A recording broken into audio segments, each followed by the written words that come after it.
ফিলিস্তিনের খালেদ নাভানের ধৈর্যশীলতা পুরো বিশ্বকে মুগ্ধ করেছে, বেশি দিন আগের ঘটনা নয়। আদরের মৃত ছোট্ট রুহের রুহুকে জড়িয়ে ধরেও লোকটির মুখে ছিল হাসি ও আল্লাহর প্রশংসা।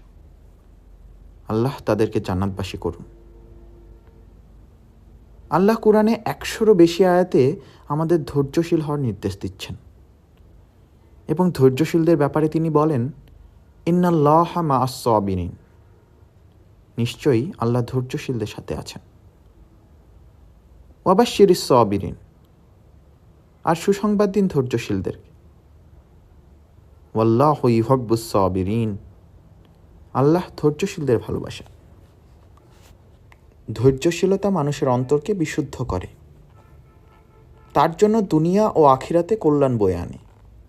কারণ একজন মুসলিমের তাওয়াক্কুলের বহিঃপ্রকাশ এটাই যে সে আল্লাহর সিদ্ধান্তে ধৈর্য ধারণ করতে জানে এবং দৃঢ়ভাবে বিশ্বাস করে যে আল্লাহ সর্বজ্ঞ এবং কোনো কিছুই তার নিয়ন্ত্রণের বাইরে যাচ্ছে না।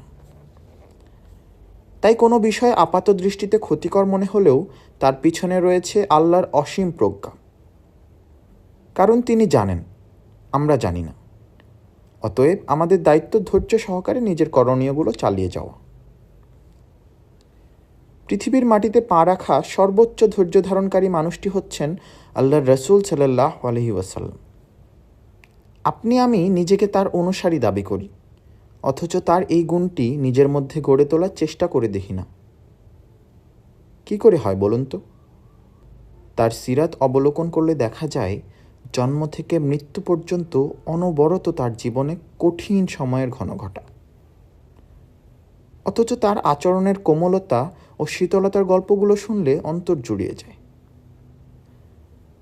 সুনান ইবন মাজাহ থেকে বর্ণিত রয়েছে, রাসূলুল্লাহ সাল্লাল্লাহু আলাইহি ওয়াসাল্লাম বলেছেন, যে বিশ্বাসী বান্দা মানুষের সাথে মিশে এবং তার থেকে আগত ক্ষতির ব্যাপারে ধৈর্য ধারণ করে, তার পুরস্কার অধিক সেই বান্দার তুলনায় যে তা করে না।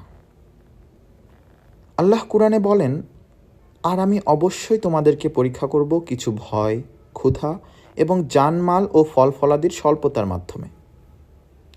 আর আপনি ধৈর্যশীলদেরকে সুসংবাদ দিন।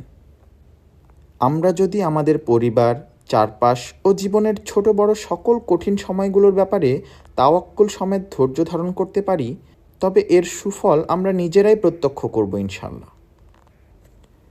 এই রমাদান মাসেই হোক আমাদের সেই প্রচেষ্টার সূচনা।